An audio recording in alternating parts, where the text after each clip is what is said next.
Well, my name is Tammy Tiller-Hewitt, and I am so glad that you are here today. We at Tiller-Hewitt have proclaimed 2022 as the year of the leader, and this webinar series is part of the year celebrating leaders.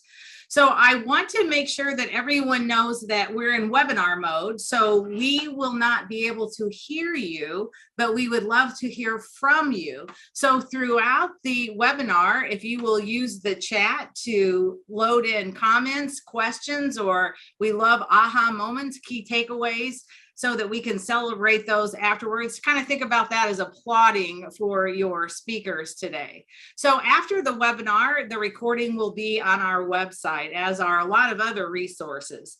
For those of you who don't know much about Tiller-Hewitt, we are a strategic growth company. And we work with hospitals, health systems, and physician organizations from coast to coast, all who want to consistently deliver strategic growth and measurable results. So we do that by way of strategic growth readiness assessments that then help us execute with one of the three programs below. So we have a physician integration program, which is a very robust onboarding and navigation program. We have our physician mentor lead on the call today, who will talk to you about the importance of mentorship, especially related to burnout. There's a family component. We launch and manage and assess liaison programs. We do a lot of training and education. And then last, we have our own PRM platform called Tracker Plus, which will house data as well as market intelligence and be able to help you resolve issues quickly and elevate them as needed within your organization so that you can respond quickly to your providers with solutions and potentially obstacles that they're facing. So again, this is the year of the leader. So we've done two things. We have started a podcast this year, which we have some fabulous recordings and have had some C-suite level, many C-suite level guests on the podcast, and you can find those on our website. The reason that we proclaimed 2022 as the year of the leader is we firmly believe that when the leader gets better, everyone gets better. And so everyone wins when the leader gets better. So that's why we want to sponsor as many leadership advancement opportunities as possible. On our podcast, you can find us on many, many platforms. They're all listed below, or you can always find it on tillerhewitt.com/podcast. As it relates to educational programs, we have programs for leaders of liaison teams and liaison training. Our next one is coming up in August. It's a 3-day workshop for liaisons or liaison teams. We can also bring that on site if you have a large team and you want it customized for your organization. And then this is the next slide is really our leaders just from the first 4 months of this year. Many of our panelists are our guests on our podcast, and look at all of the awesome topics that we talk about: leadership challenges, why growth strategies fail, leading with intention, crucial conversations. That's a big one, and we're going to talk about that today and how that relates to good leadership. We talk about smart growth, leading physicians today, niche healthcare organizations. So hopefully you'll plug in and listen or subscribe to those podcasts. And then this is the lineup for our webinar series. We've already completed 2, and they are fully recorded and on our website, as will the webinar today and future webinars. So you just go to tillerhewitt.com 2022 webinars, and you'll be able to download any and listen to them right away. But today we are going to talk about burnout. We're going to talk about burnout as it relates to both all of you on the line, as well as physicians and physician leaders. And this is the lineup for today. We have Dr. Michelle Mudge Riley and Cameron McGregor. Both will introduce themselves and tell you a little bit about themselves and their role as it relates to burnout.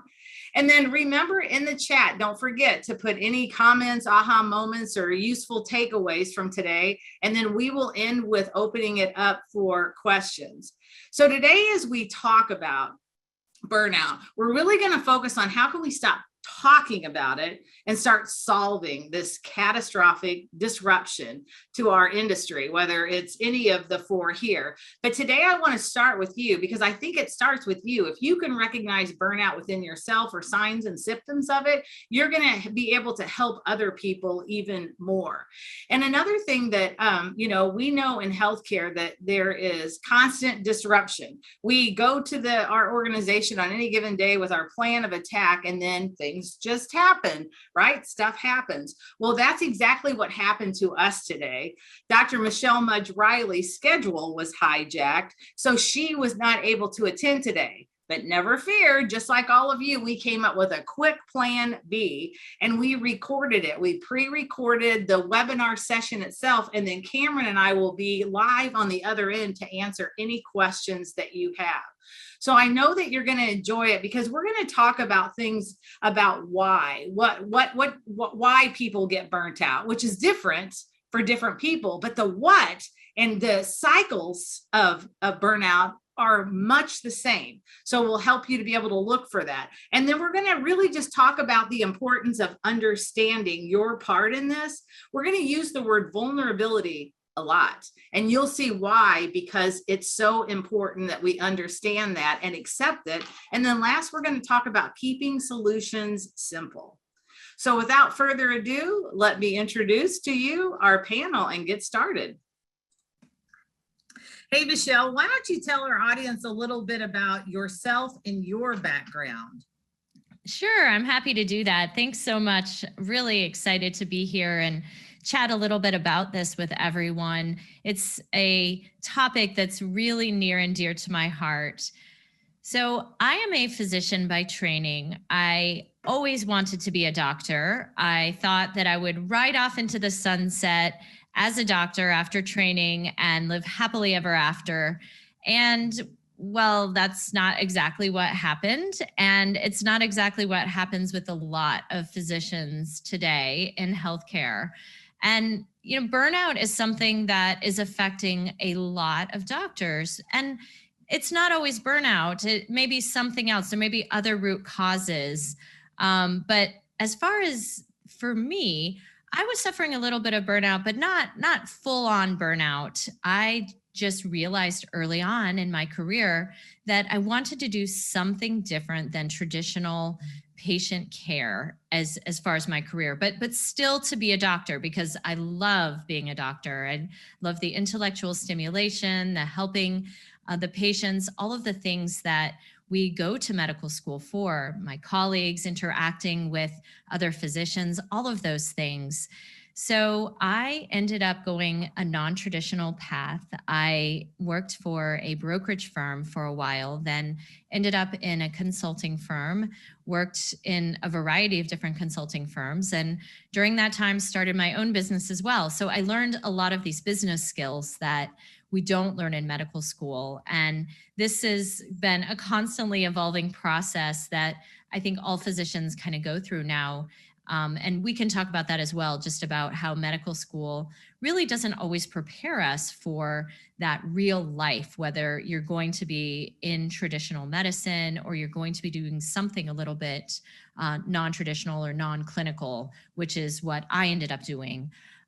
Worked for industry. I've pretty much done it all. I've been a faculty member for a college, and over the past really couple of decades, worked with other physicians on a one-on-one basis or group training or in conferences, and talked about my story and how I did do things a little bit differently. And then also brought up the topic of burnout and sometimes what we call moral injury more recently, in terms of, what is it called when physicians are realizing that what they thought they wanted to do and how they wanted to serve as doctors wasn't exactly what ended up happening. So that's my story.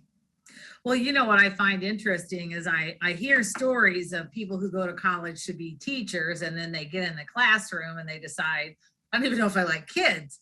Yeah. But that's 4 years invested. You invested a lot of time, a lot of energy, and a lot of money and brain power in going to medical school to decide to make that decision afterwards. So I can't wait to hear more about how you now coach, how you really started an entire business around coaching physicians to go a different direction, maybe not the original one, just as you did. So thank you so much for being here today. Cameron, why don't you tell our attendees and guests about yourself and your work history? Also, thank you for having me. I always enjoy these discussions. I am actually a nurse by training, although I haven't been by the bedside since my first child was born almost 18 years ago.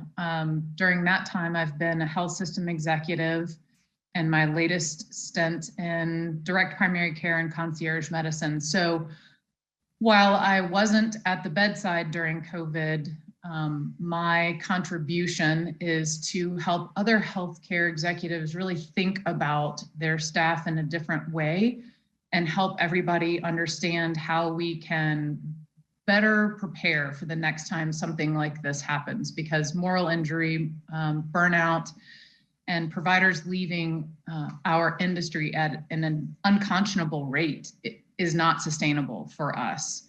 We're going to need healthcare for the rest of time. So it's incredibly important that we figure out how to address these issues that we seem to be facing at an alarming rate. Great. Well, I like that you bring to the table both a clinical background and a lot of experience, and then you went on to get your master's at Vanderbilt, and so you have this clinical background, but then you managed and stood up some very, like the high neuroscience in a health system, a multi-hospital health system, a service of excellence. So you come with so much experience, and you couldn't have done any of that without working side by side with physicians. And, I'm sure you even had a dyad physician as you were leading neuroscience for Premier Health, correct? Yeah. Yes. So a lot as it relates to both nursing burnout, physician relations that goes with that, and leadership burnout. So I love that you have so much that you're going to bring to the table. So I'm going to go back to you, Michelle, and to talk about, I know that you work with Tiller-Hewitt as we stand up physician integration programs, which is a very robust onboarding and navigation, which has a family integration piece and a physician mentorship. And you're our lead physician mentor and help stand up those programs. So not only would I like to hear more about how you coach physicians, but I'd love for you then to talk about some of the ways that for certain can be the steps you could take to be proactive to basically prevent burnout from happening way ahead of time. Thank you. Yes, I just had to get myself off mute real quickly before I started talking, and everybody was like, wait, you're on mute. So yes, I have done mentoring and coaching for other physicians for, like I said, close to 2 decades. And it all started because I went through so much angst and anxiety and uncertainty in figuring out what I wanted to do and how to do it.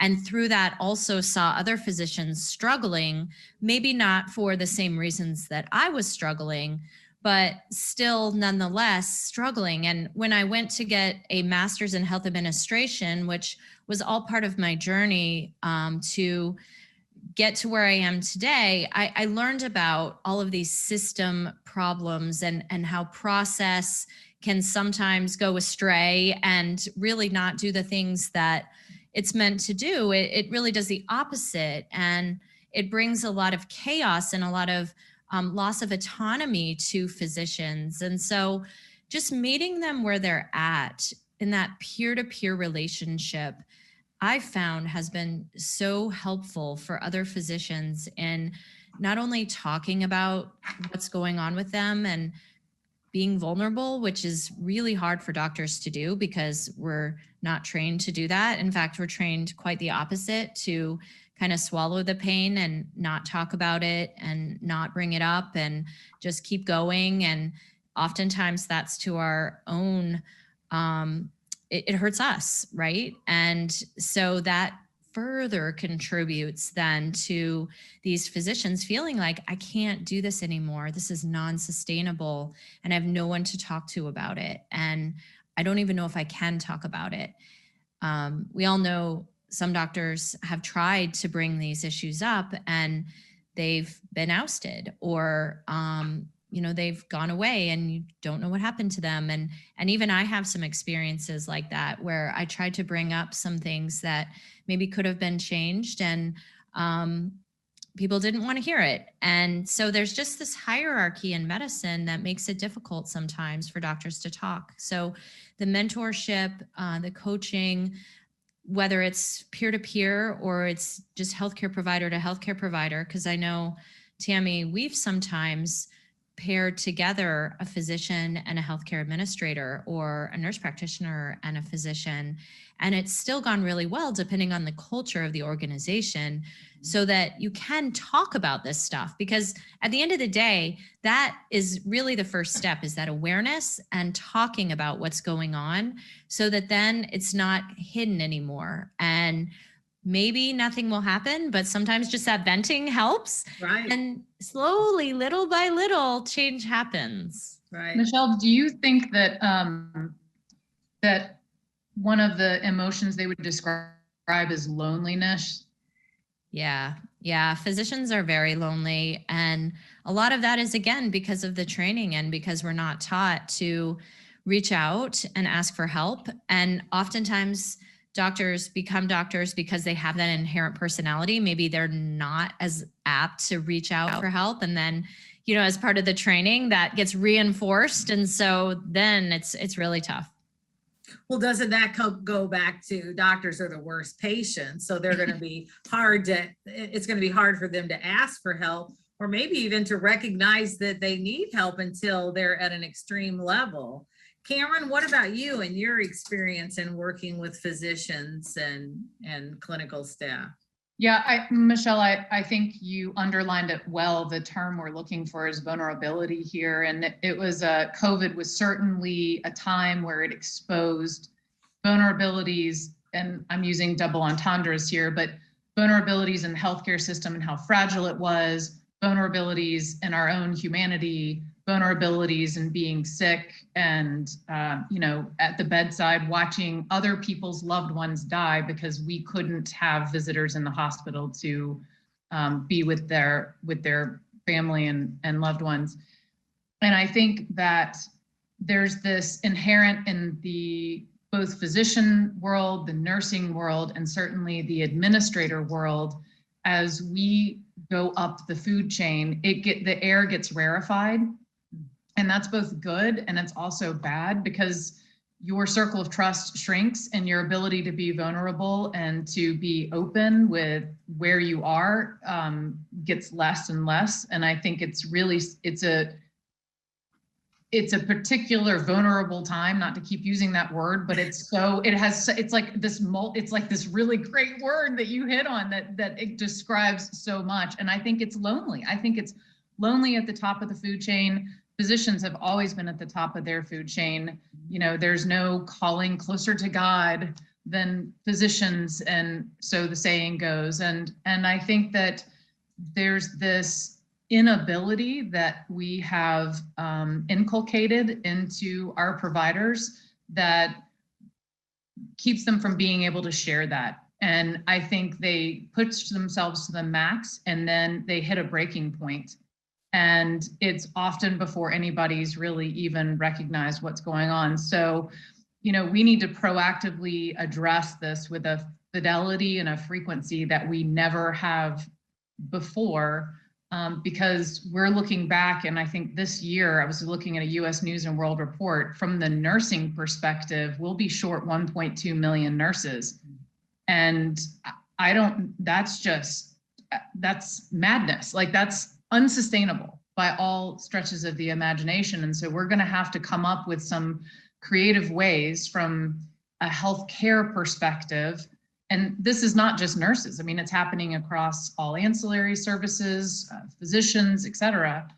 We're going to have to come up with really some interesting ways to address that. And I look forward to talking with you two about what some proactive opportunities are for the people who are watching this webinar. Because it's one thing, we all talk about it, but then the question is, okay, well, what do I do about it? I'm here to get some answers from people. And I think what I would beg of the people watching is, please don't just write this stuff down. Please take it back and implement it, because this is really, I mean, serious doesn't begin to describe it, but there are physicians are people, nurses are people, and they do incredible things, but they're human at the end of it. And we need to address their needs as well. Right. So I think we would all agree we're not going to get any argument from anyone on the panel or listening that burnout is real. Burnout is here, and we need to figure out the why and what we're going to do about it. And I know that both of you have a lot to say about that. I'm going to go down a little bit of a different path, if you will. I believe that a lot of times burnout happens because we are not operating within our strengths, that we're doing something because it's part of the job. We're doing something that's what we were hired to do, but it's not necessarily our strengths. Now, I want you to know there is a difference between being good at something and a strength. So I'm good at doing laundry. I'm good at, paying the bills, whatever, but that doesn't mean it's my strength and I love to do it. And then there are things that I love to do that I'm not really good at. Well, those are called hobbies. So we have to get back into a place where we are operating under our strengths. And you know that you're operating within your strengths when you're doing stuff and you lose track of time. You focus, you don't read the same thing 15 times, you read it once and you're so energized by it. But I firmly believe that if we did an assessment of are we operating within our strengths, that it could be a game changer for burnout. And if organizations would focus more on making sure that all of their teams are operating within their strengths, it would be a game changer on retention and productivity. And there has been many, many studies done about the advantages of teams and individuals working within their strength. In fact, Marcus Buckingham has written many books about operating within your strengths, and where he's surveyed hundreds and hundreds of employees and organizations, and he has proven over and over again about the success rate that comes with operating within your strengths. He's even shown research over the last 20 years that as hundreds of thousands of people or employees are surveyed, that the percentage is actually going down, that it's just about 1 out of 10 people say that they're operating within their strengths every day of their job. So we really need to figure out how, as organizations, but starting as all of you as individuals here, are you operating within your strengths? So I would be willing to say, Michelle, that part of the reason is you decided not to go down the pathway of really practicing as a physician was you found that it wasn't what you loved, which means that wasn't within your strengths. And then you started doing what you loved in your strengths, coaching and helping others in a different way. So now that I've spent way too much talking about that, Michelle, talk to me about some of the things that you say to physicians when they do finally admit and are open and transparent with you about burnout. Yeah, so I love the research about strengths, and there's also a test you can take, that Strength Finder test that probably all of us are familiar with. It's not the end all be all. There's lots of these different types of tests out there. But yes, there is something to be said for operating within your strengths. So when I'm working with other physicians, either mentoring them or coaching them, which it's two different things. So it really depends on the circumstance. But what I try to do is just guide them into talking about not only what's going on, but the things that they want to do. And one of the big questions I ask is, where do you want to be 5 years from now? Be as specific as you can and think about it. And it often takes physicians by surprise because they've never been asked this question, or they've never really thought about answering it. And it's not a question you can answer right on the spot. And in fact, it's one you should not answer right on the spot. You may know a couple of things, but you really want to think about where you want to be, and that will help you get into what your strengths are and how you work best, the environment you work best in, how you work best. And I think it's important because if you ask a doctor what his or her strengths are, it's likely he or she won't know. Either they will come up with things that they've always been told or that they should think are their strengths. But we've all been conditioned to kind of go down this certain path, jump through these certain hoops, and we forget who we are sometimes when we're doing that. So that's one of the things that we kind of get back to is, what are the things that are important to you? What are the things you're good at? What are the little things you really don't like and you're not good at? And it's okay. You don't need to be ashamed about those things or embarrassed. And the more you just talk about them, as little as they seem, the better it is, because you'll find that a lot of people either have these or you'll find patterns. And so that's how we just start going. I love it. Thinking about looking at your strengths or your weaknesses, conventional wisdom says that we need to work on our weaknesses and get better at our weaknesses, but that is actually not true. That all we do is get better a little, we're less bad at doing that versus really focusing on our strengths, where we get all this energy and we get all this excitement and focus on even getting better in your strength area. And I think that's a perfect example of what you did. But most people don't even think that's an option. It's like, wait, I can do that? I cannot practice after I went to medical school? And it's nice to have examples of someone that says, let me just say, you can. Was it easy? Was it easy then to tell your parents, hey, I'm not going to play doctor like I thought I was going to do? And, how was that coming out, if you will, of I'm not going to be the traditional doctor? Yeah, that wasn't really that fun.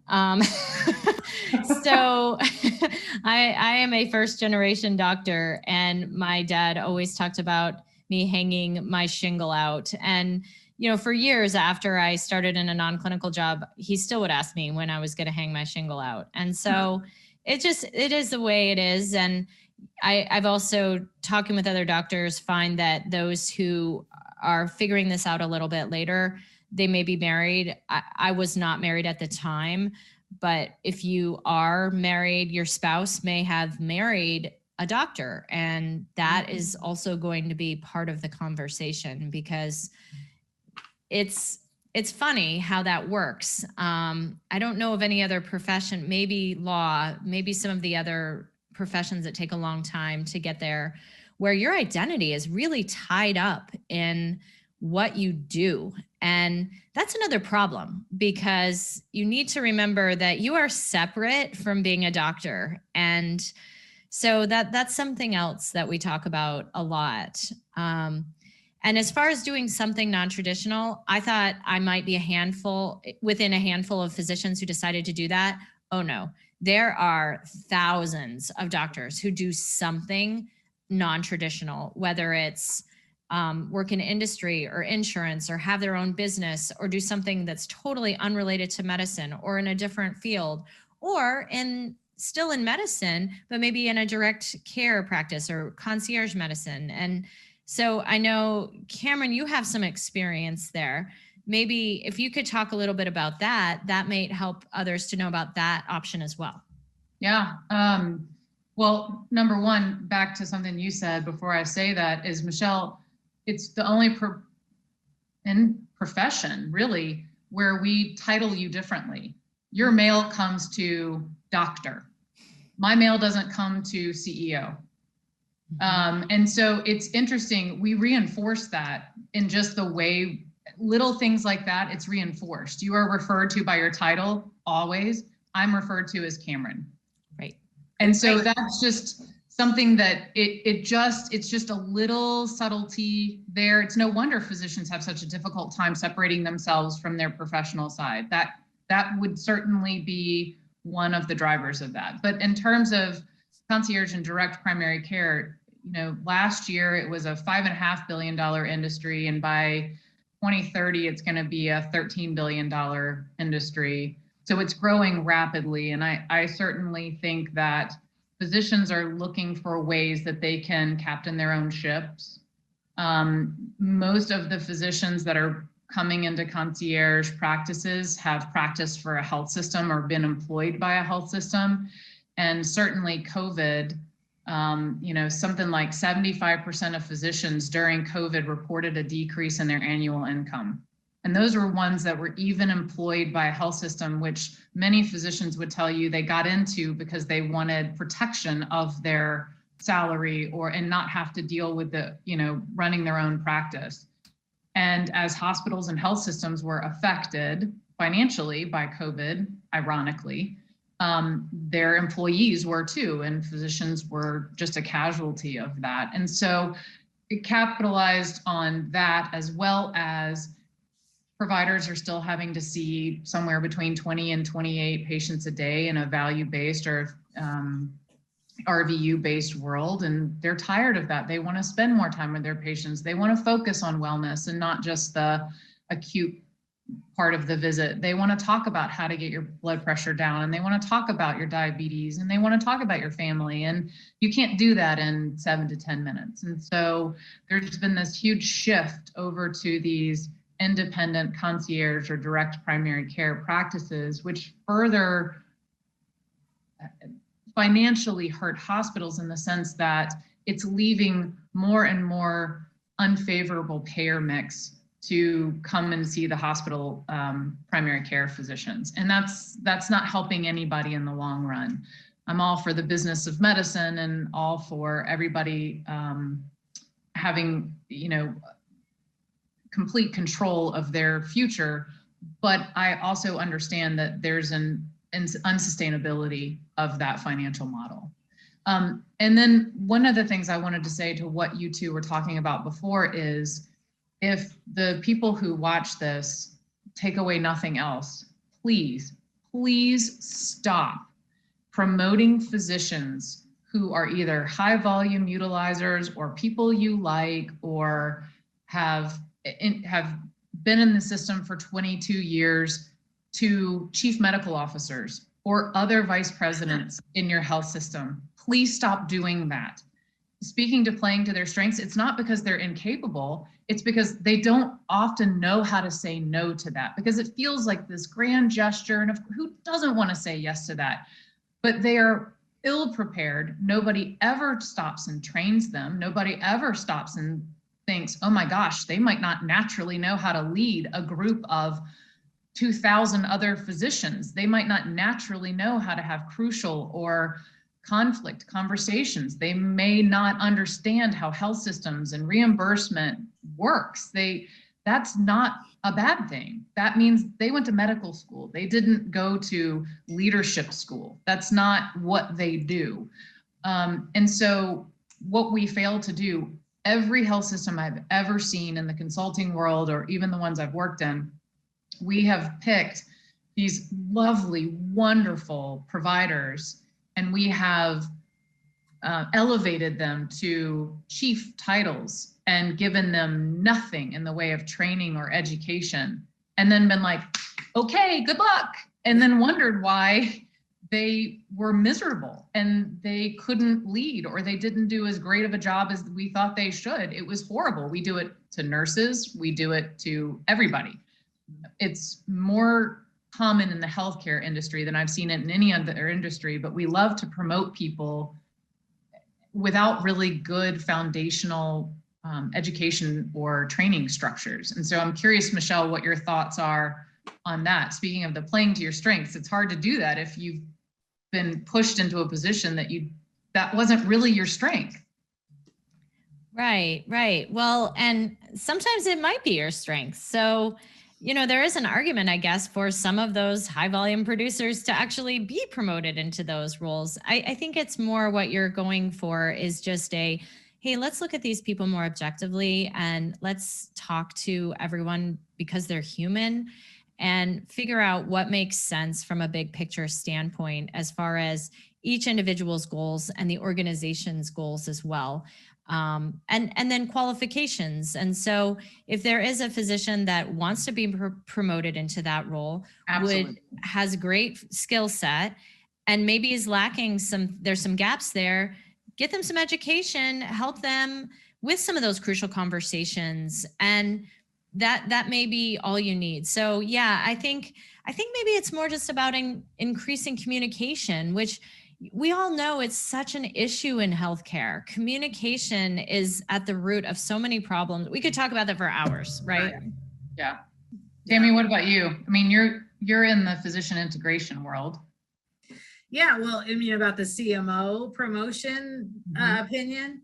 Well, I've seen strong and I've seen CMOs who was part of their retirement plan. And I don't know that that's the job for somebody who's on a retirement plan versus somebody who's really needs to lead. Now, to Michelle's point, I think if there's training, if they're not afraid of crucial conversations, I think that's the big daddy of a CMO. They've got to be able to hold the other physicians accountable and call the baloney card when doctors, will hide behind things that suits can't argue, don't feel equipped to argue, whether it's quality or, whatever the excuse might be. But I think that if a CMO is strong and can have crucial conversation and is not afraid of hard work and appropriate confrontation, I think anyone is for the job. But yeah, I just mean, don't throw them in there with absolutely no training for the wrong reason, because that is not fair to anybody. Yeah, everybody loses in that regard. Everyone loses. So we know that the Association for Advanced Physicians and Provider Recruitment, they published an article last year that represented 2,600 physicians, and 19% of them, have respondents selected financial markets as way they were going to get out, or the reason that they retired early. 21% attributed increasing difficulty with technology and administrative workload was a reason that caused them to retire early. So there's a lot. Over a third of the respondents considered burnout a primary factor for early retirement. So, you have physicians who have been under a lot of pressure for their entire life, but there's this peakness that's causing a third of these respondents to retire early because of burnout. So let's start talking about the why and the what we're going to do about it. Cameron, I like the way that you describe the burnout around it's different for some and the same for others. Yeah, the why of how each person is burned out might be different between doctors, nurses, administrators, but the feelings of the actual burnout, I think, are generally the same, and it can be described, I've seen it described as overextension or anxiousness, isolation, loneliness, and certainly a white paper was written on nurses in particular, where inside the hospital, they were seeing death and dying and isolation and contact precautions and masks. And I mean, we were having a difficult time getting PPE, if everybody remembers that. And then they were leaving the hospital and there were protests. People weren't wearing masks. When the vaccine was available, people weren't getting it. There was just this behavior on the outside that healthcare staff was seeing that was completely 180 degrees from what they were seeing in their everyday life. And people were celebrating being home with their families and not having to go into the office. And the healthcare workers were not getting to see their families at all and not able to leave the office and having to strip their clothes off in their garage and put them directly in the washing machine and not be able to kiss their babies because they were terrified they were bringing something back to them. And it was just this complete juxtaposition of almost a tale of two completely separate worlds. And it was damaging to those individuals. And so I think it's no wonder that the numbers are the way they are. Quite frankly, I'm a little surprised that anybody stuck around with as bad as it was. I mean, that's what I have to say about that. Okay.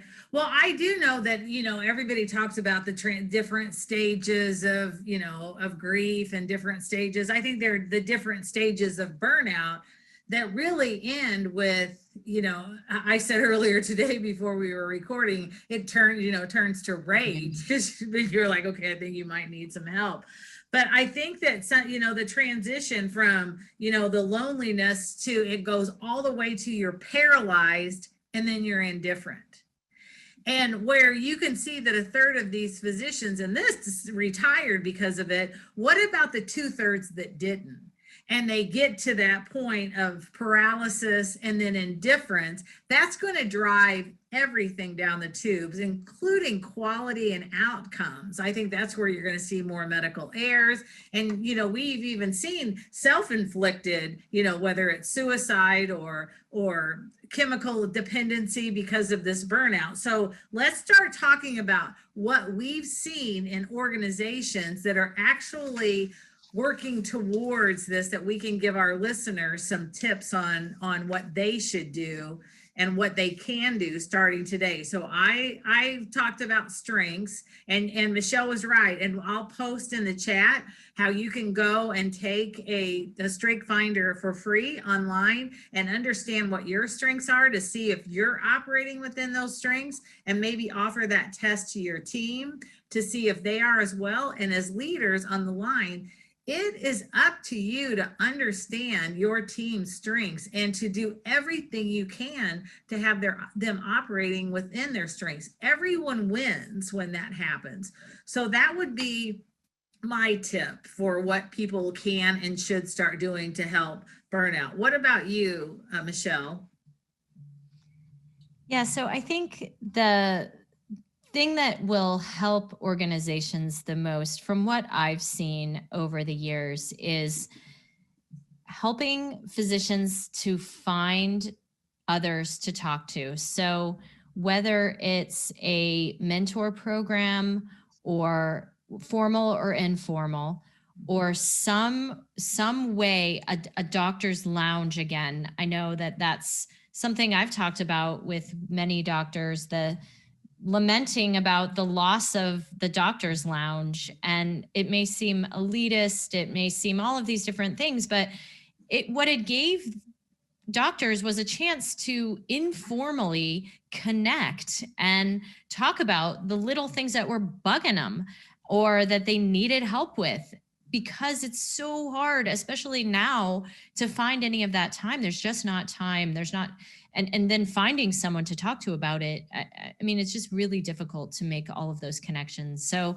facilitating those connections in whatever way that you can would be my recommendation. It can be a small, really small way. It can grow. It actually should start as small as you're kind of figuring this out. And maybe if you pull in a couple of doctors that are at your organization that you know are going to be open-minded and flexible and help you think this through, and who maybe have some influence in a positive way on other doctors, that might help you too. So pull together 2 or 3 or 4 people and start talking about what would work at your organization. Because Tammy, as we know, every organization has a different culture. And so what works at one place might not work as well at another place, and vice versa. And you really have to work within that. Otherwise, even your best intentions, you can see just things won't work. And then you just get frustrated. Right. Then the cycle starts. Yeah. So if anyone needs help, I mean, you can start your mentorship program by starting with all new providers that join your organization. Hook them up early with a seasoned mentor. And Michelle talked earlier about there's a difference between coaching and mentorship. You need to think about mentorship as a buddy system or a connector, not a coach or a teacher. It's somebody with like interest or in the same life cycle, potentially young with children or retired, empty nester. So, we're recruiting a lot of providers now that are seasoned. They're not fresh out of training. So you want to match them with, again, a like-minded. When we did a matching once, we were matching doctors who were whiskey lovers and who were golfers. And, you're just trying to find something to get them connected in the community. And you get, you kind of, circle burnout before it happens. So what about you, Cameron? Some of the more progressive systems have adopted a role called a chief wellness officer, designed strictly to do intra-health system work on these matters particularly. And they can do things like help with daycare programs, because childcare has been a huge issue of COVID and a #1 reason why nurses are leaving the field, because primarily nurses are female and primarily they're staying home with their children. Or childcare that, shifts that revolve around childcare. So that are 8 to 3. Those are non-traditional shifts. That's good. And so also, in particular, what I notice when I'm with other healthcare executives is the lexicon they use when they talk to and about physicians will say things like, we own them, meaning we employ them, or I've got to go deal with Dr. Riley. No, you deal with a wild animal. And which, I mean, they can be the same. I mean, but it's the problem is that how you speak is how you act. And if you're not careful, you're going to start noticing your behavior is mimicking what you're saying. And that's a terrible way to interface with anybody in your system, much less your providers. And certainly the mental health services around for providers, they haven't been good in the past. I think the main focus of mental health services for any kind of provider or healthcare person has been around substance abuse. And so when we refer to wellness programs in some hospitals, people automatically assume that that person's gone into rehab, and that's not what we mean.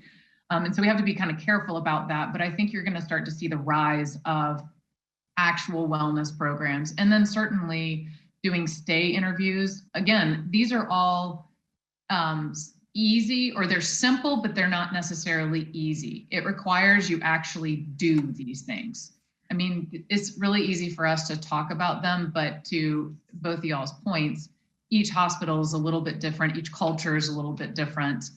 The way information disseminates down is a little bit different, but these are some of the things that you can start to get going now, because it's not an if, it's a when something like the next COVID happens, whether that's a pandemic or whatever. The healthcare system was under stress before COVID came along, and now it's just kind of crumbling a little bit, which we need to get this straight right now. Yeah. And certainly I think technology can be a huge help. Tammy, you and I have talked about what devices or structures or softwares can we bring into the hospitals to help alleviate some of the human burden on things like registration and billing, those kind of functions. Obviously, healthcare is still a very high touch industry. Nobody is arguing that. We're not trying to take that away. We're not, asking for robots at the bedside, but we are going to have to do something that helps nurses and doctors alleviate some of these barriers to care, that it's like charting and billing and all those things. And that could be as simple as a scribe program in your hospital that helps doctors so that they can turn around and they can actually look at a patient and connect with a patient and not be so worried about going home and having to chart for another 2 hours on a patient they saw 10 hours ago. I don't know how accurate that charting is, but for me, it wouldn't be very accurate. Right. And so those are some of the things that I have seen work and I'm reading about that are starting to germinate in the healthcare systems. But these are endemic problems that need systemic solutions. Yeah. Well, I want to, we're coming close to the end, but I do want to talk about as it relates to disruptors in healthcare. I think we're going to have to and not be forced to like we were with the pandemic. But just because, remember, pre-pandemic, telemed, we've talked about telemed as long as I've been in healthcare, and it just never took off until it had to. And those organizations who were set up were able to turn the switch or turn it up, and they were able to act faster. So my question is, what can we do that is self-service? So you, and I know I want you to talk about disruptor events that you have experience with, Cameron, but I want to talk about how we can self-serve ourselves as a consumer. So when I make a hotel reservation or an airline reservation, I don't want to talk to an agent. I want to do it. I want to pick what I want when I want it. And for some reason, healthcare thinks that our patients don't want to schedule, don't want to register, don't want to sign in on a computer. They want another person. I'm here to tell you, no, they do not. And so we need to figure out a way. All those things take the human element out of it. When I paid for my airline ticket, it tells me right there if my credit card accepted that charge or it didn't. We can do that same thing with the insurance, verified you have it or it didn't, and where's your credit card. I mean, we just have to look at it differently. And so I say self-service. What can we do where we wait for the human contact when it comes time for a nurse or a doctor to touch you or a tech? So talk to me about disruptor events and the challenges that you would to help our audience to activate this in their organization. It's really easy. Get a group of 15 to 20 people in a room and ask them. What I used to pose is the banking industry long did away with branches. I don't know when the last time any of us was in the branch of a bank, unless we were signing paperwork for some reason or another. And even then, we've gone to DocuSign. So if you liken the healthcare industry to the banking industry, which, by the way, before anybody balks at it, is as highly regulated as our industry is, maybe even more so. If banking has an ATM, what would healthcare's version of that be? What would our version of mobile checking be? What would our version of taking a picture of a deposit be? What are some of the things that we interface with every day from an airline perspective or a banking perspective, or even buying a car, that you can move over to the healthcare industry? What does that look like? What does that feel like to a patient? And again, I think everybody's visceral reaction is, oh, you're trying to take that human element away from healthcare. And that is not at all what we're trying to do. We're trying to make it more accessible to people, not less accessible. Because right now, if you try to call a call center to schedule an appointment, you could be on hold for 20, 40 minutes to an hour. They could do the thing where they have to call you back. And you're trying to schedule a test and spend money, then you don't even know how much money you're going to spend. I mean, that's another thing we have to stop in healthcare, is this game of, I don't know how much money I'm getting ready to spend. I just know it's like over $10,000. Right. And so that's some of the way you can do that, is get the information from the inside, but really start. I think our biggest problem is that we do a great job in talking everybody else out of the room as an industry. I can shut a room down very quickly by starting to use our acronyms and our euphemisms and make you feel like you don't understand the healthcare world at all. We are masters of it. And the problem is, we've gotten ourselves into a situation where we absolutely need aerospace engineers, we need bankers, we need manufacturers, we need the aviation industry. We need all these people to come in and help us weather storms that they've already weathered. I mean, they've gone through Enron, they've gone through the housing collapse, they've done those things. So let's figure out together how they solve those problems and learn from other industries. And I think if you just take a collective group of your people on the inside, some best, bright, young, old historians, forward thinkers, get a good mix of everybody in a room, it's a very interesting conversation how they might see healthcare going forward. Yeah. And there is technology now. So there's, if you can't do it inside, still get a team together. And Absolutely. So how we've switched over to the operational side is just saying, all of these things are causing burnout and stress. not enough staff, not enough people. And when you know that there are 65 people waiting on hold, you don't think that puts some serious stress and angst on your schedulers. So then patients get tired of holding and they go to the competition. So some of the other things that I've seen is we've heard about rounding, where the leaders round the organization. One of our hospitals, they're literally rounding with a candy wagon. Now I love that because I love sweets, but they also have to have things on their wagon that are gluten-free, that are good for people who don't eat junk food. But it's a way that they're going around all day long throughout the hospital, putting faces with names to tell the people how much they appreciate them. Because you know what they said when they used to make rounds with nothing, they would say, what can we do for you? What can we bring you? And they would always hear something to eat. We've not had time for a lunch break today. And so they finally just got a cart together and they started going around. And then another hospital is doing Town Hall U, where the leadership dyads, a physician and a non-physician leader, are going around to the medical group. They're visiting the practices. Those people, well, we all want to be acknowledged for doing a good job and for working hard and staying late and coming early. So a lot of the burnout, back to the loneliness that Cameron talked about earlier, maybe we can take some of that away to let them know they're not alone. We're all like stressed out and trying to figure this out, but we're all in this together. So Michelle, I'll let you close with any closing thoughts on burnout and really helping overcome burnout. Yeah, so I really think we don't need to make the solution too complex. And when we don't keep it simple, that's when we risk either getting paralyzed by indecision or having too many new processes in place. So it's just one more thing everybody else has to do. It needs to be simple, and going back to the basics of just helping doctors connect with each other and figuring out what it is that's making them feel like either they don't belong or this work isn't sustainable for them.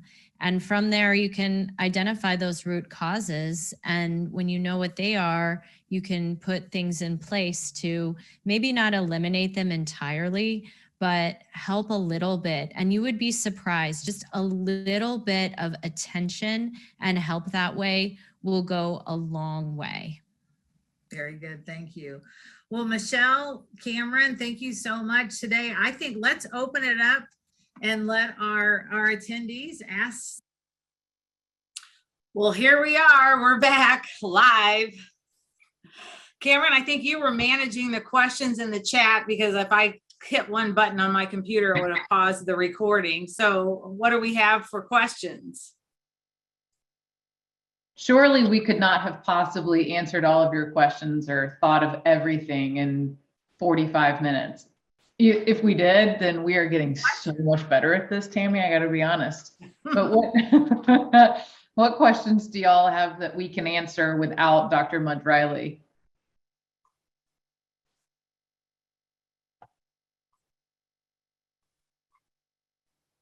Crickets. Yeah, well, crickets. But yeah, a lot of you made comments I see here on good ideas. Yeah, well, it probably was entertaining. I didn't think about that, Tammy, to watch us watch ourselves. Yeah. It was let me just say to all my friends, it was painful. Yeah, that was horrifying. It's a do not recommend. Yeah. Situation. Well, if there are no more questions, if you look up Marcus Buckingham for your strengths finder, you'll be able to find a free test that you can take. Hey, Scott, I see that you put we can do a primary care practice where there is no lounge. What can we do in primary care practice where there is no doctor's lounge? Well, open one. Can you not? Can you not open one? I don't really think that's the right one. I think really it's just it's an ongoing discussion with your physicians or your the staff in that practice. I'm not sure, Scott, if you're talking about a smaller practice or a really large primary care practice. Of course, my landscape people just showed up as you flipped over, and you might hear background noise. So I apologize if the blower's in the background. I cannot tell them to turn it off because I can't go outside. Got it. 40 primary care practices and outpatient centers. Yeah. I think it's absolute intentional rounding with those individuals. In conversations, which you may or may not be having, primary care is under such pressure right now, as you can imagine. I was just having conversations with this at the state level in Ohio about the opiate crisis, and how primary care being pressured to manage more and more because we don't have regional pain. So you've got all of these issues with burnout that are just compounding, especially in the ambulatory world, and having routine scheduled conversations and even some unscheduled with your providers, I think is the best way to do that. I agree. If I could interject, I agree. Please. I think that you've got to have it, this is a contact sport. We can't send emails and we can't, have video chats. I get people back together. The world is back in business. So you've got to have ways to host events with and without families, with physicians, dinners, with CMEs. We've got to think about what we did pre-COVID that kept people connected. And maybe we need to start when we were recording this and Michelle said about Doctor's Lounge, I thought maybe there's a business out there that we could start that, you have nail salons and bars and spas. Maybe we start something called the Doctor's Lounge and you sponsor it, but it's for physicians who are in the community to come. There could be something that could be an idea. And then Monica, you said the EMR comes up as a point of stress and burnout. I agree 1,000,000%. Where I have found the biggest success around that is acknowledging and stop acting like we either know the EMR is great, like call it out and say it stinks. We know it. If we can afford something better, we would. Let's just get busy so we can work towards getting something better.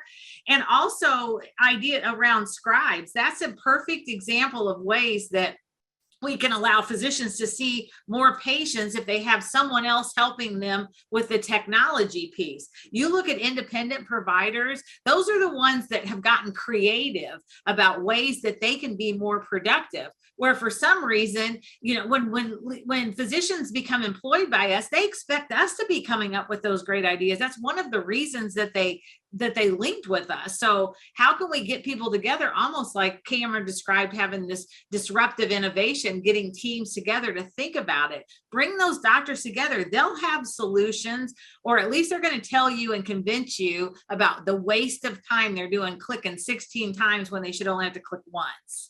That would be my suggestion. Yeah, I would absolutely. Yes, I'm reading this. One chat. I agree with the EMR issue. Average 1 hour with a patient is 2 hours of EMR time. That's probably not a stretch, especially if you're a specialist. Can industry stop software change that aren't necessary? Do physicians have a voice to Epic? As a coach, I constantly hear this, and that's true. Physicians do have a voice to Epic. The people who have the biggest voices to Epic are the purchasers of Epic, which are health systems. I would say that if you have, everybody has an EMR, spend the money to optimize your ER. And I tell this to health systems all the time. You have these Epic systems. It was the Cadillac and you drive it like a beat up Chevy. Mm-hmm. Like there are all these modules and there are all these ways to use Epic with clarity reports and other reporting structures within it, but nobody knows how to get a report out of it that's clean. Nobody knows how to put inputs into it that make a difference on the outputs.